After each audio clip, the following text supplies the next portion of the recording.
Bienvenue à tous, bienvenue à toutes sur les tutos de Vito. Les tutos qui détestent les haricots.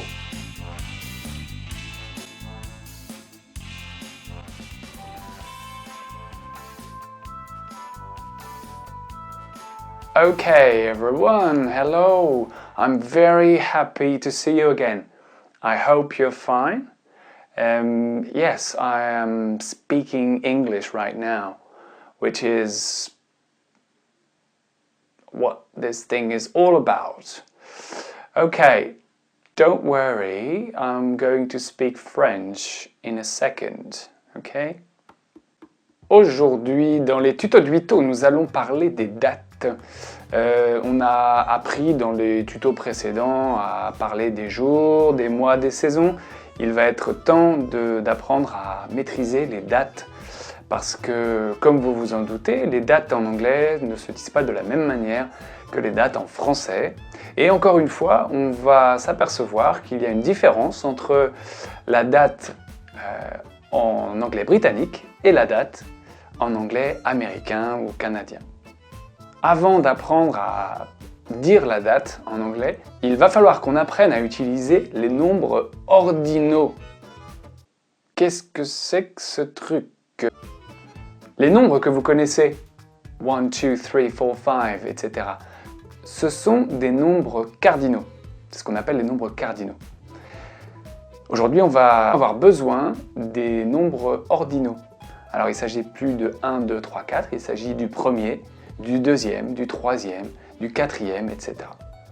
Alors, je vais vous laisser observer le tableau qui va s'afficher et vous allez observer la correspondance entre le nombre cardinal et le nombre ordinal. On va commencer avec the first, the second, the third, the fourth, the fifth, the sixth, the seventh, the eighth, the ninth, the 10th, the 11th, the 12th, the 13th. Qu'est-ce qu'on observe dans ces nombres ordinaux? C'est que la terminaison qui revient le plus souvent, c'est TH. On rajoute TH à la fin du chiffre cardinal. Mais attention, vous observez qu'il y a 3 exceptions. Tous les chiffres qui comportent le mot one, alors on a pour les dates 1, 21 et 31, le one va se transformer en first. On va donc dire the first, the 21st, the 31st. Deuxième exception, les chiffres dans lesquels on trouve le mot two. Il va se transformer en the second. Donc nous avons the second, the 22nd. Et enfin, les nombres qui ont le chiffre 3 vont se transformer en third, the third et the 23rd. Dans tous les autres cas, on rajoute TH.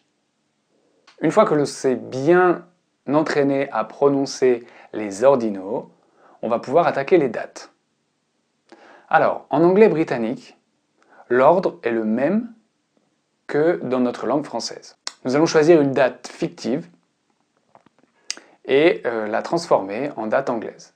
Alors, je vous affiche en bas de l'écran une date et on va voir comment elle se dit en anglais britannique. Ici, on observe qu'on commence par le jour, suivi du mois, suivi de l'année. Cette date va s'écrire de la manière suivante. Vous observez les 2 petites lettres, le TH, dont on a parlé tout à l'heure. Et cette date va se prononcer the 16th of May 2013. Vous avez noté au passage qu'on rajoute the et of, uniquement quand on prononce la date. À l'écrit, on ne rajoute pas ces mots.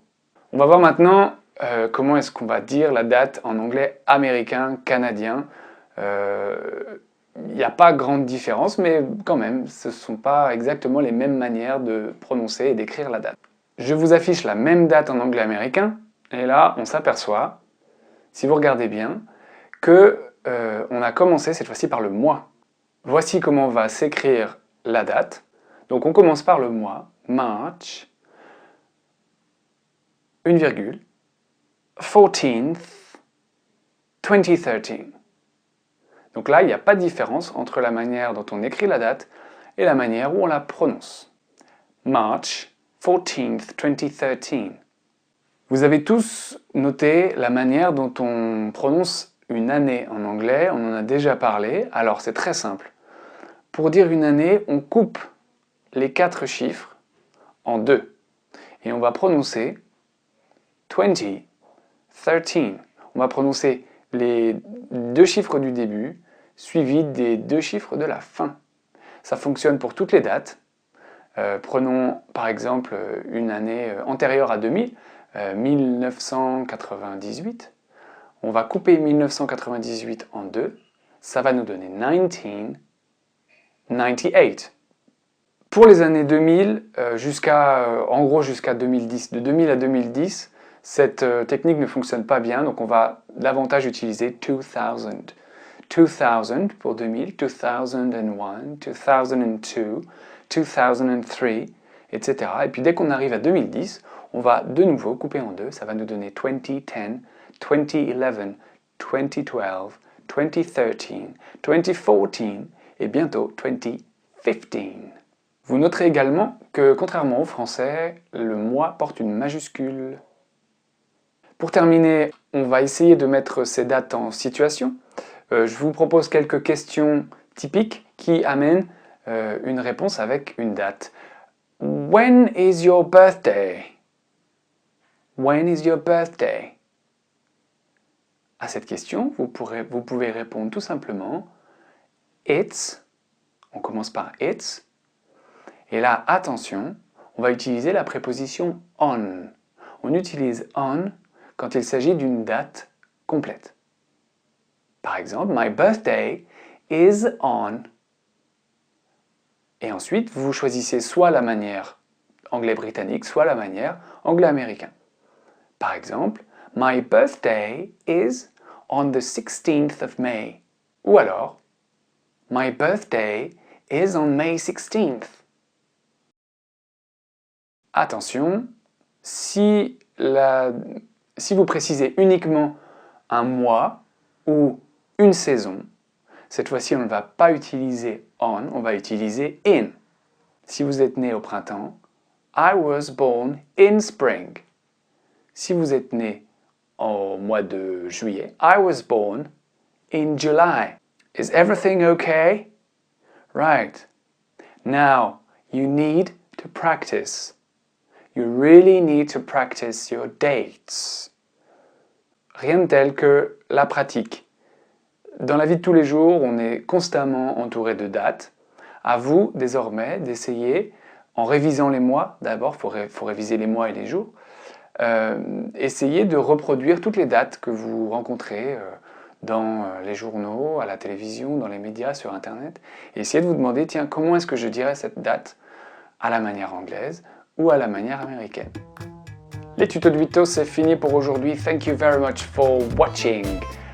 N'hésitez pas à vous abonner à la chaîne, à venir me rejoindre sur la page Facebook des tutos de Vito et continuez évidemment à partager les vidéos sur vos réseaux sociaux, à en parler à droite, à gauche, au milieu, partout. J'espère que ce tuto vous aura été utile. Je vous dis à très bientôt. See you next time. Bye bye.